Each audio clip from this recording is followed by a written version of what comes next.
Test 1, 2, 3, 4, 5.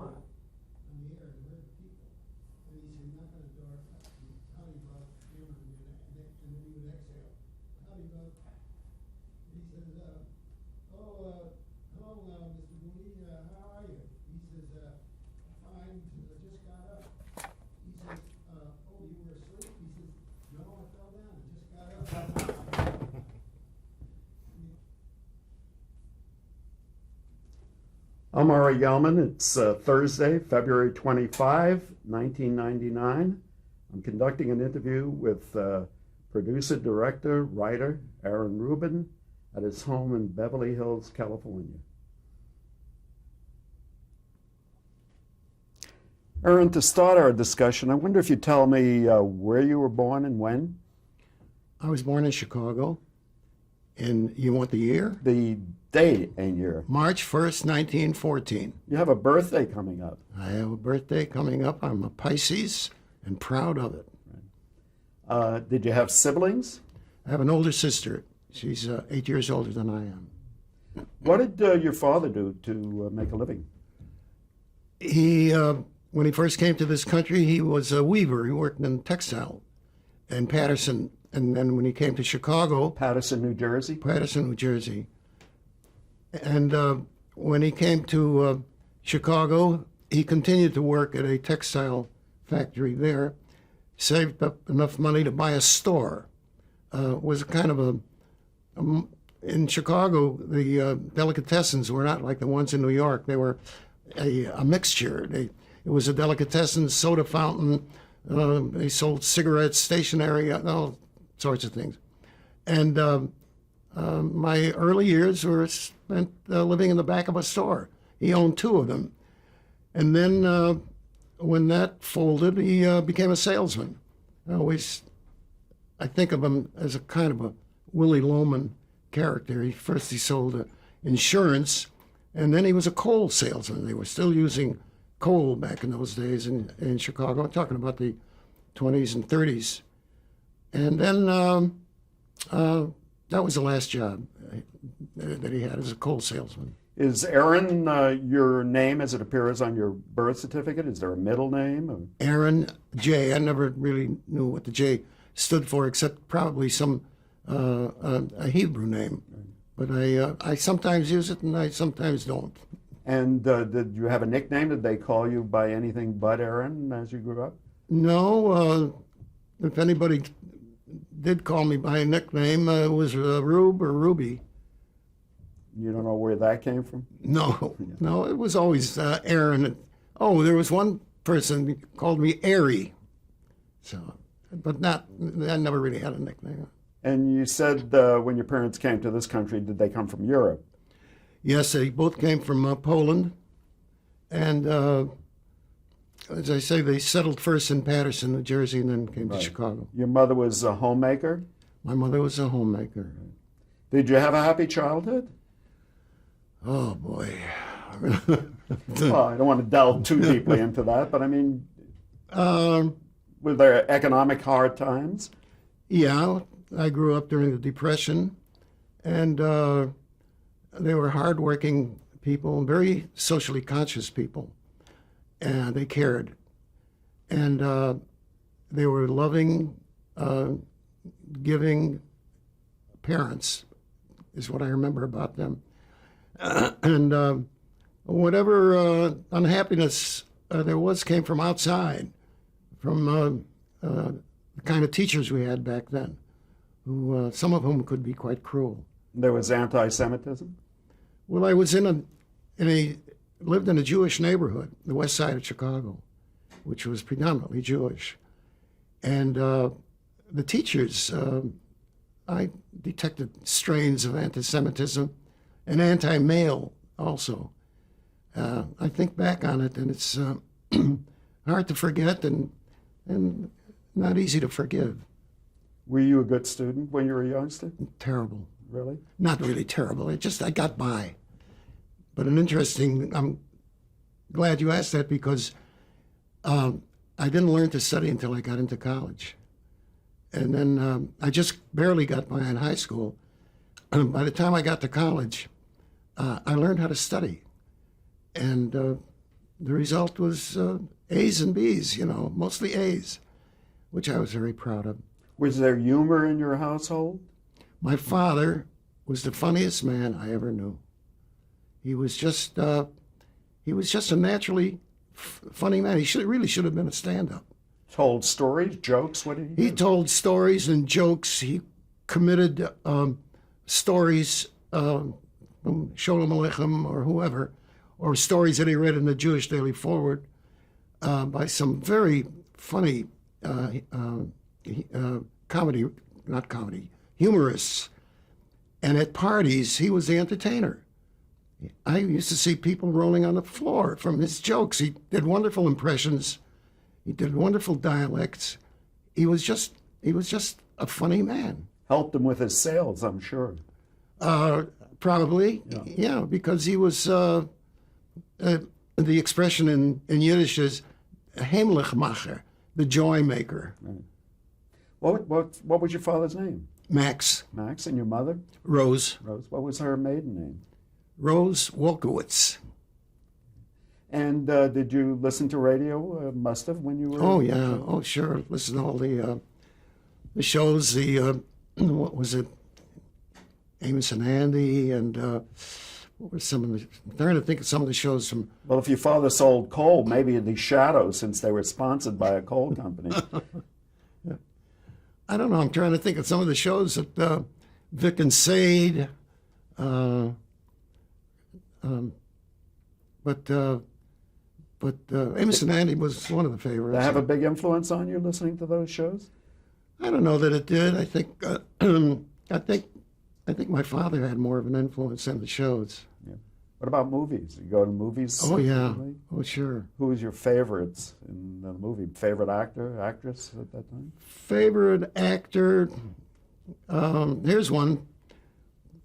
Here's one that nobody will remember. Milton Sills, for example. Yeah, I don't remember Milton Sills. Really? Milton Sills, Gloria Swanson, of course the weekly serials, Tom Mix and Buck Jones. Went regularly to see those. Do you remember having aspirations as you were growing up when you were still in high school? In high school, I did do some writing. It wasn't a comedy writing or humor. It was what I did in high school was I wrote for the magazine that we had. It was Crane Tech High School, by the way. And I'm sorry, I missed that. Crane Tech. Crane Tech. Crane Technical High School. One of the most dangerous schools in the country right now. Mm-hmm. But back then, it was, you went to school with a shirt and a tie and a jacket. Right. I wrote for the magazine. I was sports editor. It was called Science and Craft was the name of what I was doing at a technical school. I don't know. I just had no interest in metallurgy or mechanical drawing. But one of the idols of the time among my family and friends was Leo Rosten, the author of The Joys of Yiddish. Among other things, yes. Among other things. And our families were very close. And Leo was an outstanding student and a success. He had gone to Crane Tech about 8 years before I did. And he was not only president of his class, he was editor of the paper. He won a scholarship to the University of Chicago. And everybody, all the parents figured that their sons would follow in Leo's footsteps. So I went to Crane, and it was an all-boys school. As my father put it, you'll go to Crane because there's no girls and there won't be no fooling around. So I went to Crane. It's a large assumption, but yeah, but it was really rather boring, I must say. But you did go on to college, didn't you? I went to college, a little-known and all but forgotten school named Lewis Institute. I couldn't afford to go to the University of Chicago, where the tuition was $300 a year at that time. So I went to Lewis Institute. The first president of the University of Chicago was also the first president of Lewis. Lewis was a school located right in the heart of Chicago, not far from where the Bulls, Chicago Bulls played basketball. In that area, Madison, and very near the slum area. It was just a big, it looked like a big factory. And it has the distinction of being mentioned in a book by Sinclair Lewis. Sinclair Lewis wrote a book called It Can't Happen Here, about the fascist takeover in this country. And his wife, Dorothy Thompson, the journalist, had gone to Lewis. So he mentioned it in his book as one of the small Midwestern liberal colleges that were immediately closed by the fascists. And the other celebrity that went there was Luther Adler. So Dorothy Thompson... Famous actor and yes. teacher of acting. Right. Dorothy Thompson, Luther Adler, and me. Well, that's pretty good company. Did you actually complete your college education? No, and I'm sorry to this day that I didn't. I had a chance. We were now into the mid-30s, and I felt I had to go out and get a job, a full-time job. I was working my way through school. I worked for the, at that time, there was a National Youth Administration, the NYA, that helped students who needed help in completing their education. I worked for NYA, and I also had a weekend job working in one of the food stores in downtown Chicago. So the economic depression impacted your family heavily. You didn't go hungry, I take it. No, we didn't go hungry. We just got by. Right. We just got by. They leave emotional scars on you, do you think? I've never forgotten it, and I never want to go through that again. It's like Sophie Tucker once said, I've been rich and I've been poor. Rich is better. Right. What then, the need to earn money took you away from school? Yeah, I felt that I needed to not only finance my own education, but bring some money home to the table, you know. And so my sister was by then married, so it was just me and my parents. Right. Right about that time, I joined a theater group in Chicago. It's called the Chicago Repertory Group. It was very socially conscious. We did stuff by Clifford Odets and Albert Maltz and people like that. Famous playwrights of the time. Yes, and left-wing playwrights. I mean, that's quite a jump. What got you into the theater? As an actor, did you join, or as a writer? Both, actually. Both. I thought of acting. I don't know why, but I thought I'd give it a shot. And I went into, I worked with the Chicago Repertory Group, as I say. And then came the Excuse me, were they supported by somebody? They couldn't have existed commercially. Was it WPA, the Works Projects Administration? No, it wasn't part of WPA. It was an independent organization. I think we had funding from somewhere. Yeah. And whatever we could make when we put on a play, or that was it. The WPA was right around that same time, and I got into that. And I got into the Federal Theater, where I did everything. I mean, it started as an actor, then as a writer, then as a stagehand, and it was a great experience. And did you like acting? Or were you uncomfortable acting? I liked it to a certain extent, but that's why I gave it up, because I realized it's not something I have to do. I love this. Like I'll die for this. No, I didn't feel. You weren't a leading man.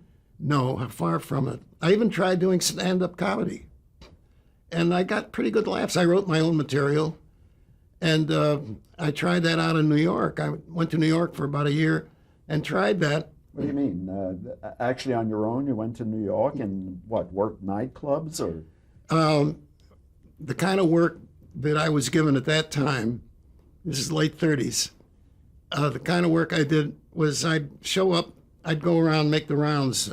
The Strand building on Broadway in New York, and had all the agents in it. So I'd go from one office to another. What do you do, kid? Well, I've got a routine. Well, let's hear it. Let's hear it. And they'd be on the phone. Yeah, go on, kid. Let's hear it. He's on the phone. And so I do my routine. I did some impressions. And Did you play the Borscht circuit? No, I was never that good. Huh. No, I'm telling you, the place that I could get work, if you call it that, was I'd show up. The agent would say, okay, you'd go to the Cameo Theater in Yonkers, and they'd give you the fare to go there. And you show up at the theater, and around the marquee was a big banner that said Opportunity Night. So agents actually sent so-called professionals along with some kids that they would pick up in the neighborhood to prove that this was legitimate. These are really amateurs, Right. And it was the old thing where when it was all over, there were 5 acts. The manager put his hand over our heads, and the one who got the most applause, and the first, second, and third. You know what I was paid for that? The munificent sum of $3 for having performed.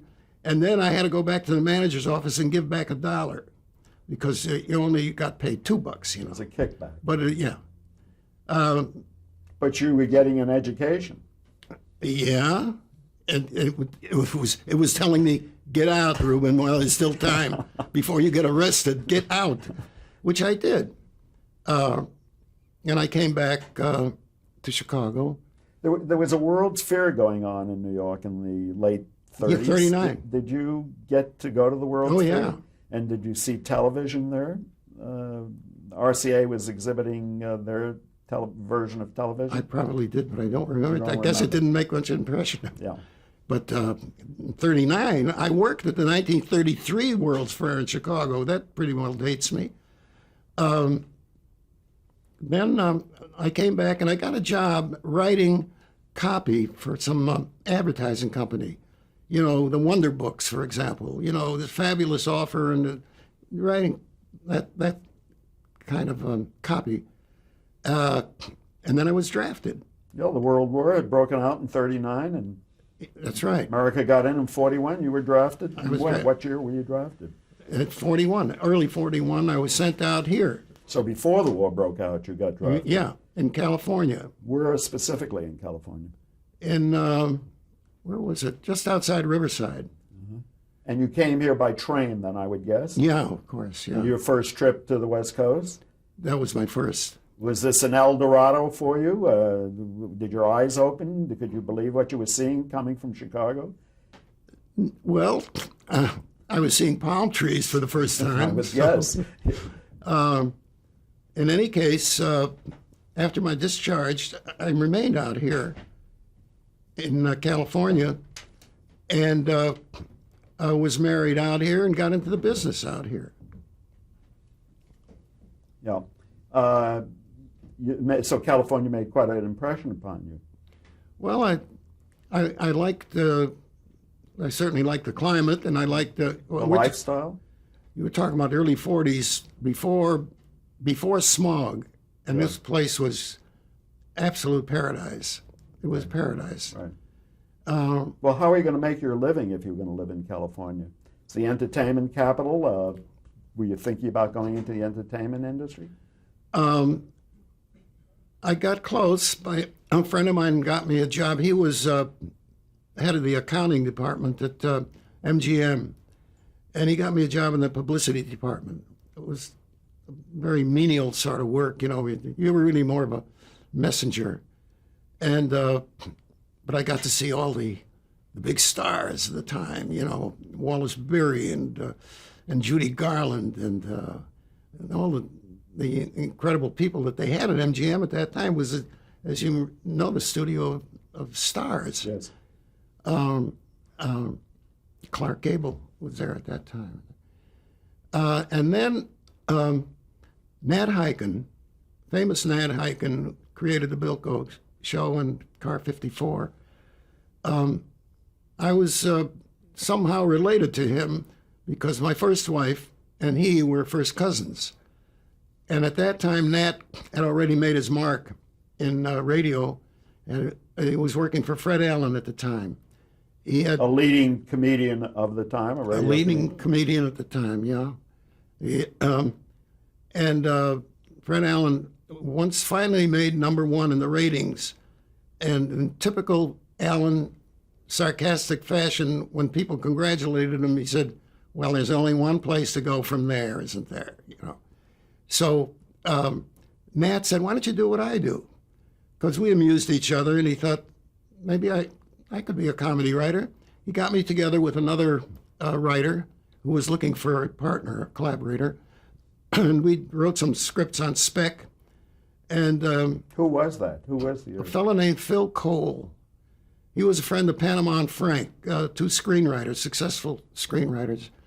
And they felt that he could use some help in the way of a collaborator. So we got together, and I went into the William Morris. They got me a meeting in the William Morris office, where I lied my way into telling him things like that I had written jokes for Henny Youngman and the sort of thing you had to do in order to get an agent. I guess you still do.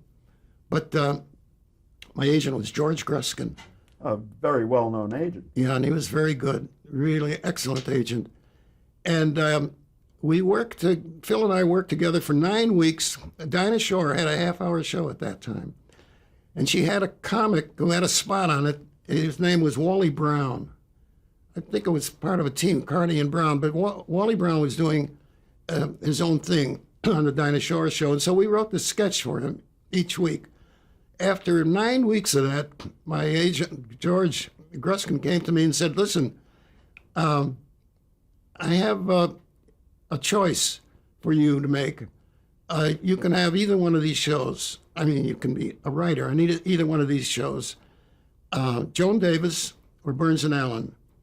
And I immediately chose Burns and Allen. I don't know why. I had heard them, of course, and thought they were wonderful.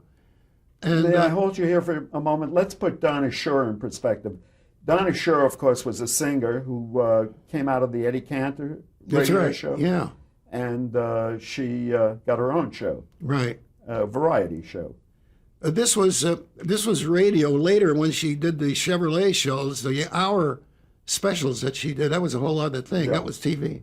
Yeah. And the Dinah Shore show was coming out of the West Coast. Yes. Right.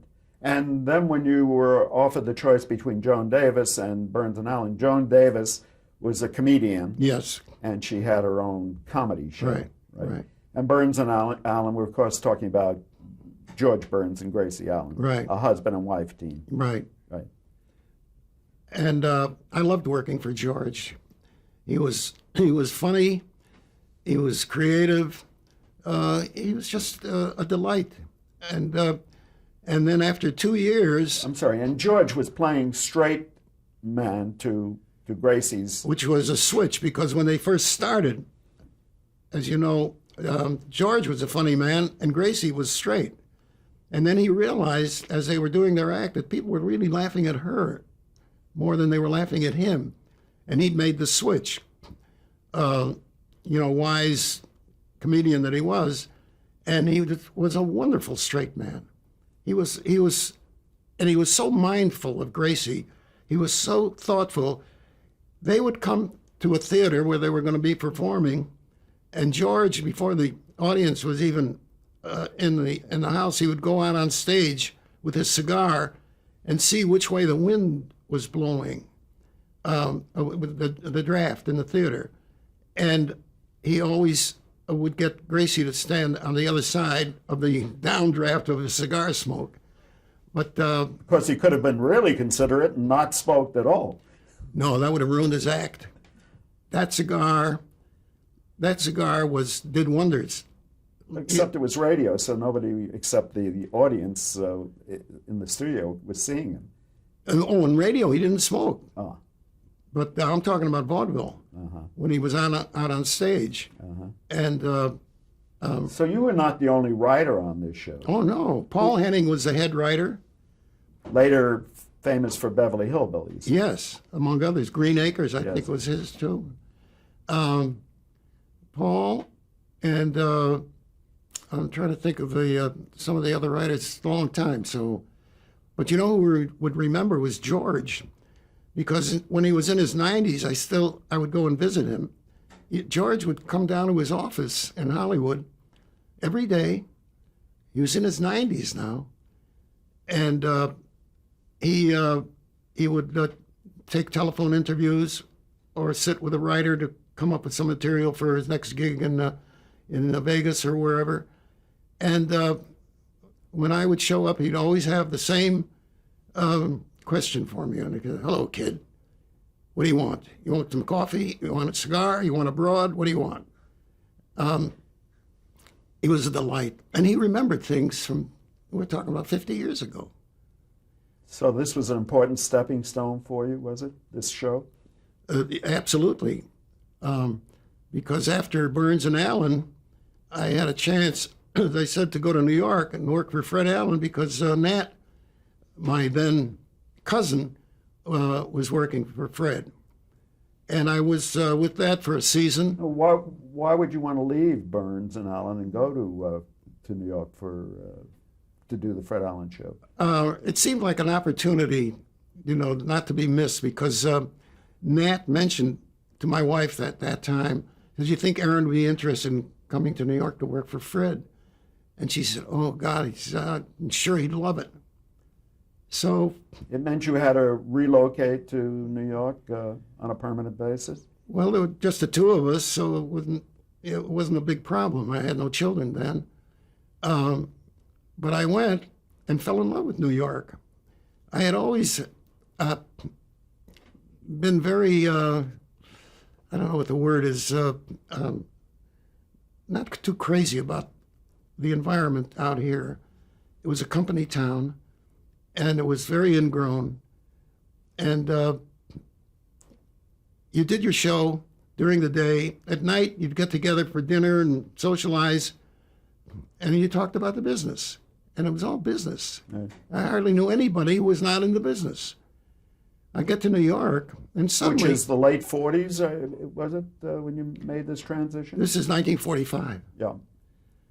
I get to New York, and suddenly I not only have friends in the business, but I have, an artist, an attorney, a doctor, and the theater. And you know what? People would just ask, "What are you doing out here?" I said, "I'm working for Fred Allen." "Oh," and they go on to something else. They weren't curious. It was like, "Oh, that's what he does." It wasn't as if I was this celebrity or nothing. And Did you have other talented people working with you as writers on the Fred Allen show? oh yeah. Well, Nat was. Oh, Nat was still there. The writer. Bob Weisskopf was the writer. I think that was pretty much it. Fred Allen, difficult person to work with? Not really, but he could be, acerbic. He could be, His personality was of a sourpuss. Yeah, it was of a sourpuss, and he could be a sourpuss. And I remember walking down 6th Avenue with him and Nat one day after we had just rehearsed the show for that evening, and we broke for lunch, and we were walking down 6th Avenue, and a kid came up and said, "Mr. Allen, could I have your autograph?" And he said, "No." And he said, it was cold, and he had his hands buried in his pockets and wearing a derby. I think the last man in New York to wear a derby. And he said, "No." And the kid, I was surprised, a kid that young who dug Fred Allen. And he said, "Oh, please, Mr. Allen, you're my favorite comic." He says, "No, you shouldn't be soliciting autographs on the Sabbath anyway." He was capable of that, but he was also capable of being very generous and charitable, especially with old vaudeville people. I'm sorry, we have to pause here. Okay.